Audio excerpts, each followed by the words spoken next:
بہک سکوں یہ مجال کیا،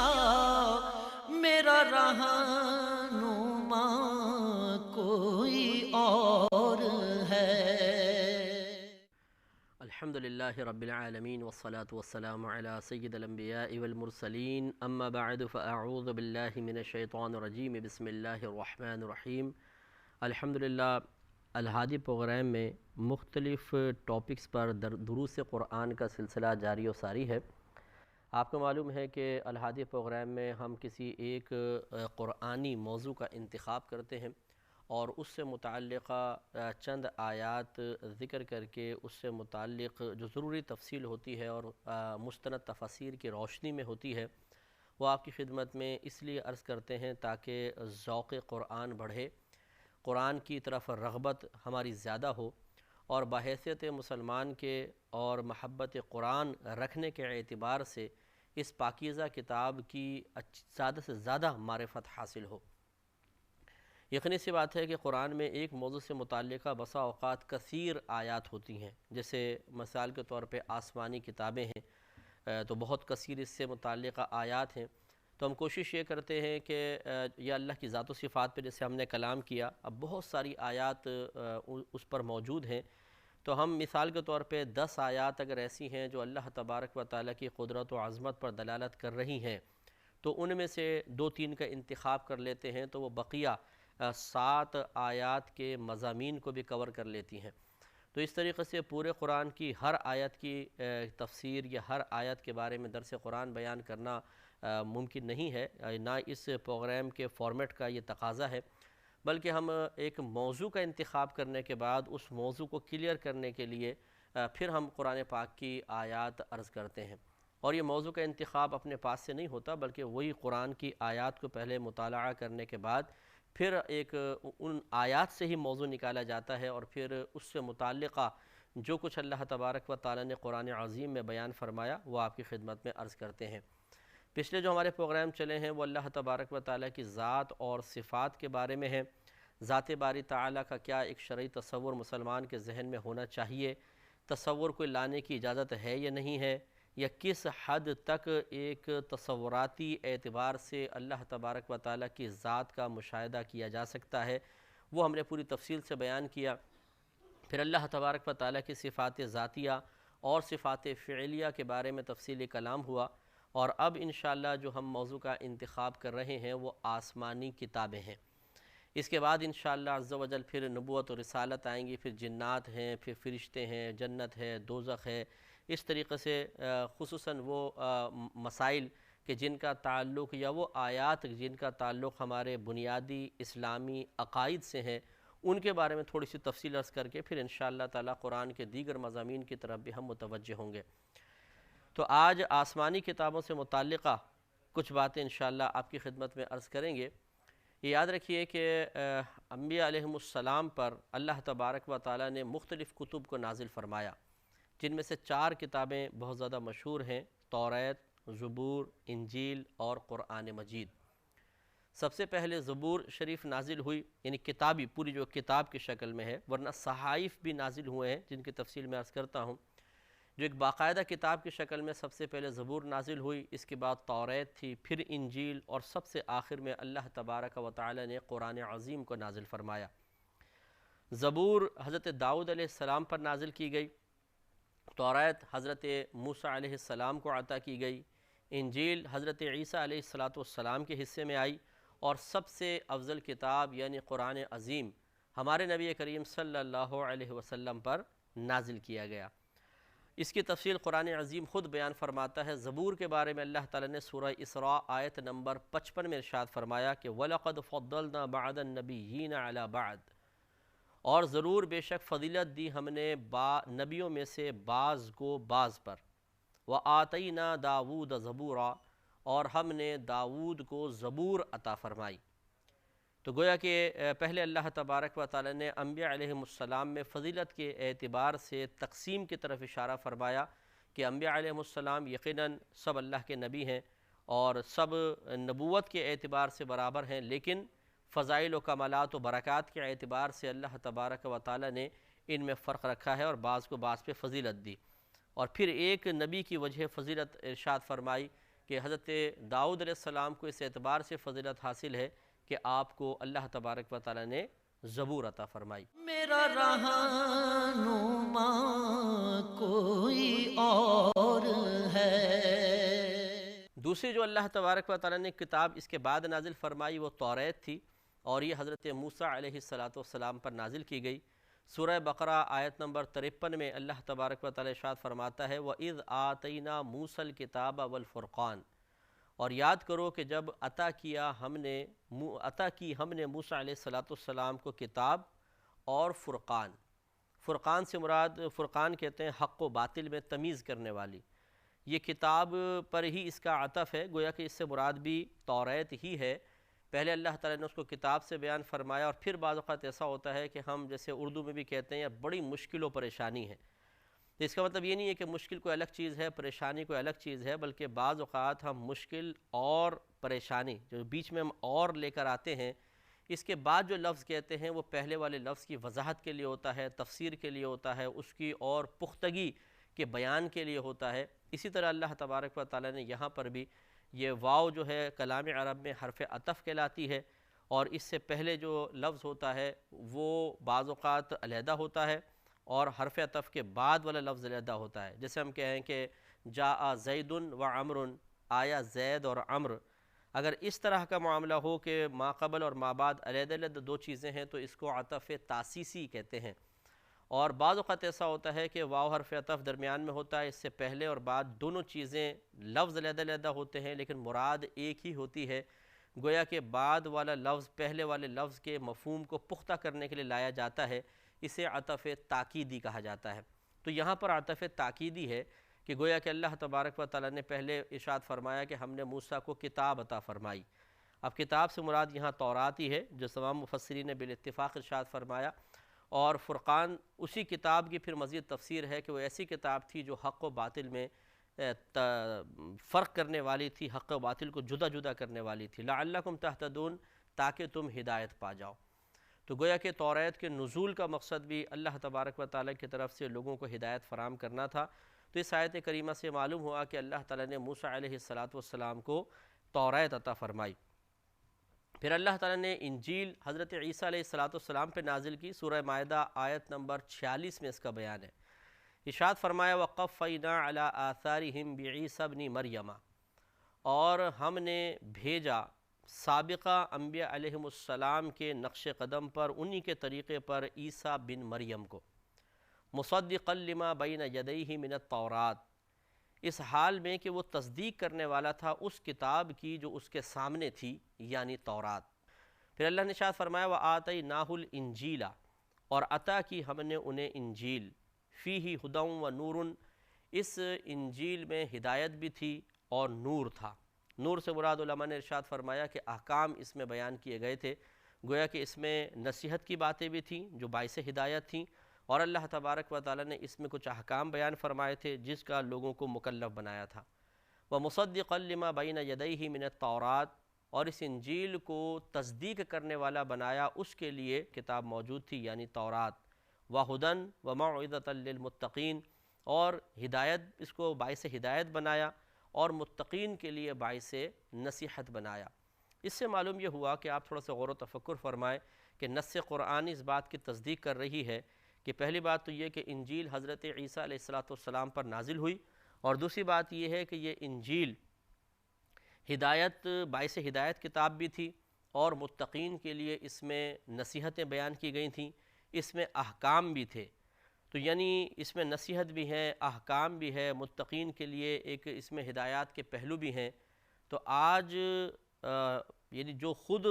انجیل کا دعویٰ کرنے والے ہیں کہ ہم اس انجیل کو مانتے ہیں، وہ اس انجیل پر کتنا عمل کر رہے ہیں اور انجیل میں موجود مضامین کو کتنا اختیار کر رہے ہیں، آپ یہ دیکھیں گے کہ وہ لوگ بہت دور ہیں۔ اور ہمارا معاملہ تو بہرحال علیحدہ ہے کہ قرآن کے نزول کے بعد ہمیں اب دیگر آسمانی کتابوں سے اکتساب کرنے کی اجازت نہیں ہے، جیسے کہ میں انشاءاللہ بھی اس کے بارے میں آپ کی خدمت میں عرض کرتا ہوں۔ تو بہرحال انجیل بھی ایک ایسی کتاب تھی کہ جس میں اللہ تبارک و تعالیٰ نے واضح و نصیحت، ہدایت بیان فرمائی، احکام بیان فرمائے، لیکن شاید ہی آج کوئی ایسا کرسچن ہوگا کہ جو اس انجیل کے تمام احکام پر واقف ہو. اور یہ مطلب شکوہ یا مطلب اس قسم کا معاملہ ان حضرات کے لیے بیان کرنا، یہ مطلب پھر وہی افسوس کی بات آتی ہے کہ ان کے بارے میں تو ہم یہ کہہ رہے ہیں، لیکن کیا خود ہمارا مسلمان قرآن پر عمل کرتا ہے، قرآن کے احکام پر واقف ہے، قرآن کے مضامین پر واقف ہے؟ تو یہ ہر دور میں ہوتا رہا کہ جن کو بھی کتاب اللہ تبارک و تعالیٰ کی آسمانی کتاب حاصل ہوئی، بعض لوگوں نے اس سے کما حق ہو اکتساب فیض کیا اور اللہ تعالیٰ کی بارگاہ میں درجات کی بلندی کا سامان کیا، لیکن اکثر قومیں ایسی رہیں یا قوموں کے اکثر افراد ایسے رہے کہ جن کو اتنی فرصت نہیں تھی کہ وہ قرآن کو کھولیں، قرآن کے مضامین کو پڑھیں، یا اپنی جو بھی ان کی کتاب تھی اس کے مضامین کو پڑھنے کے بعد اس سے ہدایت، باقاعدہ نصیحت حاصل کریں، اس میں موجود احکام پر مطلع ہونے کے بعد ان احکام کے مطابق اپنی عملی زندگی کو تبدیل کریں. اور یہی آج کے دور میں بھی آپ دیکھیے کہ مسلمان کم از کم قرآن سے ضرور بے رغبت ہے، تھوڑا بہت دین کی سمجھ بوجھ تو رکھتا ہے، لیکن قرآن کے بارے میں اگر آپ اس سے پوچھ لیں کہ قرآن میں کیا کیا احکام بیان ہوئے، کن کن چیزوں پر کلام ہے، تو یقینی سی بات ہے کہ وہ نہیں بتا سکتا. آپ کہیں گے یہ تو کوئی بھی نہیں بتا سکتا، بڑے سے بڑے عالم سے بھی پوچھیں تو کیا وہ قرآن کے تمام مضامین کو ہم وقت اپنے ذہن میں مستحضر رکھے ہوئے ہوں گے؟ تو یقیناً آپ کا یہ بات بالکل درست ہوگی کہ کوئی بھی شخص ایسا نہیں ہوتا بشمول علماء اسلام کے کہ قرآن کے تمام تر مضامین ہر وقت ذہن میں حاضر ہوں. اور نہ یہ ہمارا کوئی مطالبہ ہے، بلکہ ہمارا کہنے کا مقصد یہ ہے کہ قرآن کی بنیادی چیزیں جن کا تعلق ہمارے بنیادی عقائد سے ہے، جن کا تعلق بنیادی ان احکام سے ہے جن کی روزمرہ زندگی میں ضرورت پیش آتی ہے، جو اس میں واضح و نصیحت ذکر کیے گئے ہیں، کم از کم مسلمان ان بنیادی چیزوں پر تو مطلع ہو، ان بنیادی چیزوں کو بار بار زیر مطالعہ رکھ کر جو ان آیات سے اللہ تبارک و تعالیٰ کا مقصود ہے اس مقصود کو تو سمجھے، اس مقصود کو حاصل کرنے کی کوشش کرے تاکہ اس کی عملی زندگی بہتر سے بہتر بنے. لیکن مسلمان آج ایسا نہیں کرتا ہے. میرا رہنما کوئی اور ہے. قرآن کو اوپر رکھ دیں، اس کی طرف دیکھے بھی نہیں، دیکھیں گے تو شرمندگی ہوگی کہ جب ہم قرآن نہیں کھول رہے ہیں تو اوپر دیکھتے ہی نہیں قرآن کی طرف، بس گھر میں گھسے اور بس قرآن کو تو نظر انداز ہی کر دیتے ہیں. روزانہ شاید ہمارے ٹی وی کی گرد صاف ہوتی ہوگی، شوکیس کی اور دیگر چیزوں کی ہم گردیں صاف کرتے ہیں، ڈسٹنگ وغیرہ گھر میں کی جاتی ہے، لیکن شاید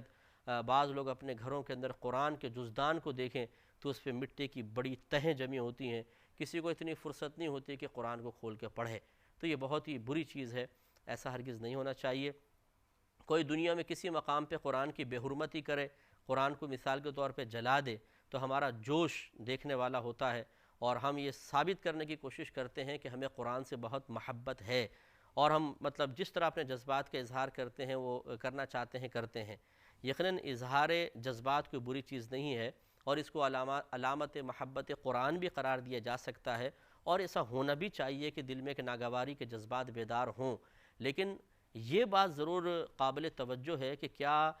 قرآن کی محبت صرف قرآن کے جلائے جانے کے وقت ہی جوش میں آنی چاہیے، یا پورے سال قرآن کی محبت کا کوئی عملی ثبوت ہمیں دینا چاہیے؟ تو قرآن کی محبت کا عملی ثبوت صرف قرآن کے جلائے جانے کے انتظار کا متقاضی نہیں ہے، بلکہ روزانہ اس کی محبت کا ایک ثبوت ہونا چاہیے کہ ہم قرآن کو اٹھائیں، اسے پیار سے چومیں، آنکھوں سے لگائیں، سر پہ رکھیں، اس کو ادب سے احترام سے اونچی جگہ پر رکھیں، اور پھر اس کو کھولیں بھی، اس کو پڑھیں، ان کی آیات پر غور و تفکر کریں تفاسیر اور تراجم کی روشنی میں، اور پھر اپنی عملی زندگی کا محاسبہ کر کے قرآن کو اپنے اوپر نافذ کرنے کی کوشش کریں کہ یہ ہے حقیقتاً قرآن سے محبت کا تقاضا اور اس کی ایک عملی صورت. اگر کسی کے پاس کسی اس کے محبوب شخص کا کوئی لیٹر آ جاتا ہے یا کوئی مجازی عشق کسی کو ہو جاتا ہے اور اس کا کوئی میسیج ہی آ جاتا ہے تو آدمی اس میسیج کو ڈیلیٹ کرنا پسند نہیں کرتا ہے، بلکہ اس کو کسی اپنے ایک پرائیویٹ فولڈر میں رکھ لیتا ہے اور بار بار پھر اس کو پڑھتا ہے، اور جب بھی پڑھتا ہے ایک نیا مزہ، ایک نئی لذت، ایک نیا مطلب شوق اور ایک نیا لطف حاصل ہوتا ہے. اور کبھی کبھی اپنے دوستوں کو بھی وہ دکھاتا ہے کہ دیکھو فلاں کی طرف سے مجھے اس طرح کا میسیج آیا ہے. تو یہ یقینی سی بات ہے، حقیقتاً یہ محبت قابل تعریف تو نہیں، لیکن یہ محبت کی علامت تو ہے کہ جب کسی محبوب کی طرف سے کوئی پیغام آتا ہے تو انسان اس کو سنبھال کر رکھتا ہے، اور سنبھال کے رکھنے کے بعد بھول نہیں جاتا، بلکہ اس کو بار بار پڑھتا ہے، اس سے نصیحت حاصل کرنے کی کوشش کرتا ہے، لذت حاصل کرنے کی کوشش کرتا ہے۔ اور بالفرض اگر اس میں کوئی محبوب کا مطالبہ لکھا ہو اور واقعی محبت حقیقی ہو، وقت پاس کرنا مقصود نہ ہو، کیونکہ وقت پاس کرنا مقصود ہو تو اس قسم کے مطالبے کے وقت آدمی ادھر ادھر ہو جاتا ہے، لیکن اگر واقعی کسی سے سچی محبت ہے تو انسان کی اگر قدرت و اختیار میں ہو تو وہ اس کا مطالبہ فوراً سے پیشتر پورا کر کے اپنی محبت کا ایک عملی ثبوت دینا چاہتا ہے کہ دیکھو مجھے آپ سے محبت ہے، تبھی آپ نے کہا، آپ کی زبان سے الفاظ نکلے، آپ کا میسج میرے پاس پہنچا اور میں نے فوراً آپ کا کام کیا، اور ہم اس کو جتاتے بھی ہیں کہ دیکھیں میں نے فوراً کام کیا۔ تو واقعی یہ اگر حقیقی سچی محبت ہوتی ہے تو انسان محبوب کی ریکویسٹ پر، محبوب کے حکم پر، محبوب کی درخواست پر، محبوب کے التماس پر فوراً سے پیشتر کوئی عملی قدم اٹھانا چاہتا ہے۔ تو قرآن کے بارے میں پھر ہمارا کیا خیال ہے؟ اللہ تبارک و تعالی ہمارا سب سے بڑا محبوب ہونا چاہیے، ہمیں اللہ تبارک و تعالی سے محبت اور عشق ہونا چاہیے، اور اس عشق و محبت کا تقاضا یہ ہے کہ جب اللہ تبارک و تعالی کا کلام ہمارے پاس آیا تو ایسا نہیں ہونا چاہیے کہ اس کو بند کر کے رکھ دیں، ایسا نہیں ہونا چاہیے کہ اس کلام کو پڑھنے کی فرصتی نہ نکالیں، ایسا نہیں ہونا چاہیے کہ اس کلام کو پڑھنے کے بعد اس کے معنی مفہوم پر مطلع ہونے کی زحمتی گوارہ نہ کریں، ایسا بھی نہیں ہونا چاہیے کہ اگر مفہوم پر مطلع ہو گئے تو پھر ان احکام پر جو اس میں بیان کیے گئے یا جو بھی آیت آپ پڑھ رہے ہیں اگر حکم سے متعلق نہیں ہے بلکہ واضح نصیحت سے متعلق ہے، کوئی عبرت سے متعلق ہے، کوئی سوچ اور فکر کو تبدیل کرنے کا تقاضا کر رہی ہے، تو اس کے تقاضے کے مطابق عمل کرنا یہ محبت کا تقاضا بھی ہے، محبت کی علامت بھی ہے، تو یہ بھی ہونا چاہیے۔ لیکن ہم دیکھتے ہیں کہ ان میں سے کوئی بھی چیز نہیں ہو پاتی ہے، اور المیہ یہ ہے کہ جب گھر کے بڑے ہی ایسے ہوں گے تو بچوں کے اندر قرآن سے بے رغبتی بدرجہ اولیٰ ہوگی۔ یہ جو آج ہمارے نوجوان قرآن سے دور ہیں، اس کی بڑی وجہ یہ ہے کہ خود ہمارے گھر میں کوئی ایسا رول ماڈل موجود نہیں ہوتا کہ جو قرآن سے اس طرح محبت کا بے تابانہ اظہار کر رہا ہو، اس نے گھر میں کوئی درس قرآن کا اہتمام کیا ہو، خود قرآن بار بار پڑھا ہو، تو پھر بچوں میں بھی شوق بیدار ہوتا ہے۔ بچے بھی شروع سے جب کسی کو دیکھتے ہیں کوئی خاص عمل کرتے ہوئے تو وہ بھی اس طرح بڑھتے ہیں، لیکن بہرحال ہمارے ہاں اس قسم کا گھروں میں ماحول ہے نہیں، اور پھر بعض اوقات والدین شکوہ کرتے نظر آتے ہیں، جی پتہ نہیں بچوں کو کیا ہو گیا قرآن کھول کر نہیں دیکھتے۔ تو اب ان سے پوچھئے کہ آپ نے کتنا قرآن کھول کر دیکھا ہے، یہ بتائیے، پورے سال کے اندر تو آپ خود بھی قرآن نہیں کھولتے ہیں، یا کھولتے ہیں تو صرف عربی عبارت پڑھ دیتے ہیں، ایک سپارہ پڑھ لیا، آدھا سپارہ پڑھ لیا، یا کسی کے مرنے کا انتظار کرتے ہیں، کوئی مرے تو تیجے 40ویں میں جا کے یا برسی میں جا کے قرآن پڑھ لیں۔ یہ طریقہ کار غیر مناسب ہے۔ کاش ہم قرآن سے محبت کا عملی ثبوت دیتے ہوئے یا دینے کے لیے قرآن کے جلنے کا انتظار نہ کریں، بلکہ یہ ہمارے درمیان ایک کتاب موجود ہے، اس سے روزانہ محبت کا ایک عملی مظاہرہ ہمیں کرنا چاہیے، اور وہ وہی ہے جو میں نے آپ کو عرض کیا کہ اس کو کھولیں، اس کو پڑھیں، اس کا ادب و احترام کریں، اور اس کی آیات کے تقاضے کے مطابق عمل کریں۔ اللہ تبارک و تعالیٰ سے دعا ہے کہ جو کچھ ہم نے سنا اسے یاد رکھنے، محفوظ رکھنے، دوسروں تک پہنچانے کی توفیق عطا فرمائے، آمین۔ وآخر دعوانا ان الحمدللہ رب العالمین۔ میں بہک سکوں یہ مجال کیا، میرا رہنما کوئی اور ہے، میں بہک سکوں یہ مجال کیا،